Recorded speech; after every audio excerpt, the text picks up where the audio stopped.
Hey, Ethan here, and in this episode we'll be looking at Call of Duty 3 for the Xbox 360. It was only released on consoles. It's now time for development history.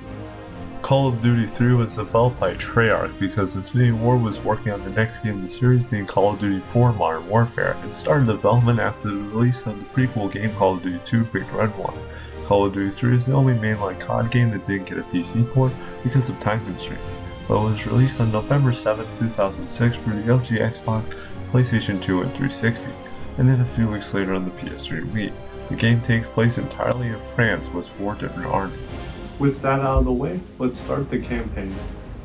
It starts out with the Germans invading Paris and then switches to an American soldier arriving at an American outpost. You play as Private Nichols and are introduced to Private Huxley and Sergeant Dixon and then are forced to go through basic training similar to COD 2.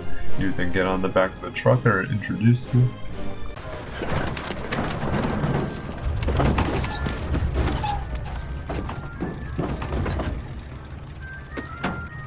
I'm McCullen. 2 rules. Rule 1.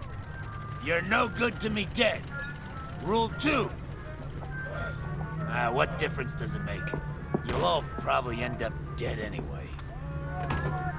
Well, that was sure inspiring. You want inspiration, Huxley? Read a poem. Sarge is 10 times the soldier you'll ever be. After that, you're right in towards the objective but are blown up and then wake up and then go through destroyed buildings until this quick time event with the German soldier, which there are quite a few in this game. After that encounter, you spot Germans in buildings from the back of the tank with binoculars. Sergeant McCullen then tries to kill Private Guzzo and then the mission ends with us defending a building with Germans attacking us. The next mission after that has us go through a town during the rain trying to reach a German bunker to get our soldiers through the area. The mission after that has us meet up with the British and French and then we get to see Major Ingram from United Defensive again, which you do play as Doyle from United Defensive as well. Our plane is then shot down and then regroup with our team, make our way through old houses, and then are introduced to a really awkward driving section. We then destroy German artillery and trenches, take out German soldiers in a big house, and then are forced to drive again until a bridge collapses. It then switches to the Americans going through a small town until we reach an awkward rowing the boat section. Private Huxley is eventually shot in the leg and then ends with us defending a bridge and then Sergeant McCullen dies. Then after that it switches to the Canadians and has us ride in on tanks, destroy artillery guns and head towards a small town to take out enemies, plant explosives and destroy a few big tanks. It then shows some conversation between the Polish and switches back to the British and French with us having to go through this fuel plant and then another German quicktime event happens later on and then make our way through the rest of the plant until another annoying driving section. It then switches to the Polish and tanks, destroying all the German tanks in the area. Then it switches back to the Americans in a forest going through trenches and getting ambushed by Germans and then ends with using very awkward mortar control. It then switches back to the Canadians getting across a bridge, going through houses, taking out artillery guns, going up a big hill, destroy a German camp with mortars, and take out German tanks at the end. It then shows another Polish conversation and switches back to the Americans running in and getting trapped inside a building. Then another quick time event happens and Sergeant Dixon gets wounded, and then ends with the Germans retreating. It then switches back to the British and French discussing how to get Major Ingram back and has us go house to house driving a jeep. We eventually find Ingram and go back to a big house and then Isabel dies. It then switches back to the Canadians with them traveling through a town and then getting ambushed at a tavern fighting many waves of Germans and also use a crowbar like it was Half-Life and then ends with us planting explosives underneath a building. Then it switches to the Polish and has us first destroy tanks using a tank on top of a hill and then a bit later has us spot tanks with binoculars just like COD 2 and then has us destroy more tanks and enemies until Canadian reinforcements arrive. The last mission switches back to the Americans with them defending a line of a huge German attack and fall back through various buildings, then Dixon gets killed and then the remaining American soldiers take out the rest of the Germans by sniping mortars and blowing up tanks. Then the game ends like this.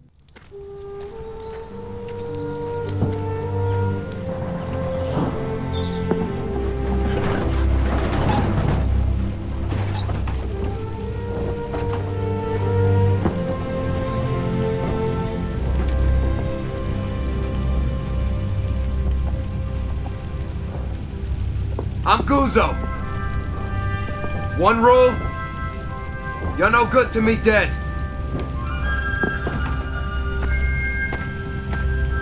What kind of pep talk was that? Want inspiration, Private? Read a poem. Canadian and American reinforcements arrive to help seal the Falaise Gap and close off any route of escape for the retreating German soldiers.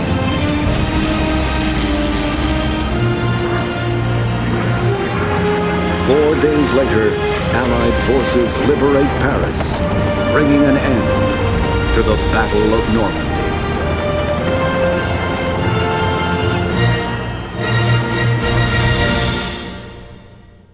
And that's the campaign. The game also does have bonus material such as all the cinematics in one place, description of all the characters, and a display of all the weapons and vehicles for both the Allies and Axis powers, and also concept art. It also has multiplayer too, but just like any old COD game nowadays, no one's playing it anymore. The main gameplay hasn't changed much either, but introduces quick time events, awkward controls for certain objects, and also the ability to throw the grenade back before it explodes, which has been in every COD since. The graphics are pretty good for the time. It uses Treyarch's own engine and runs at 60 FPS on Xbox 360, but runs at 30 FPS on everything else, even on the PS3.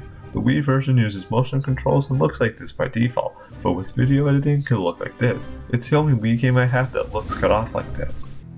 And that is Call of Duty 3, a game that isn't that memorable, it can be very awkward at times, you can still get some fun out of it, and it is also the last team rated Call of Duty.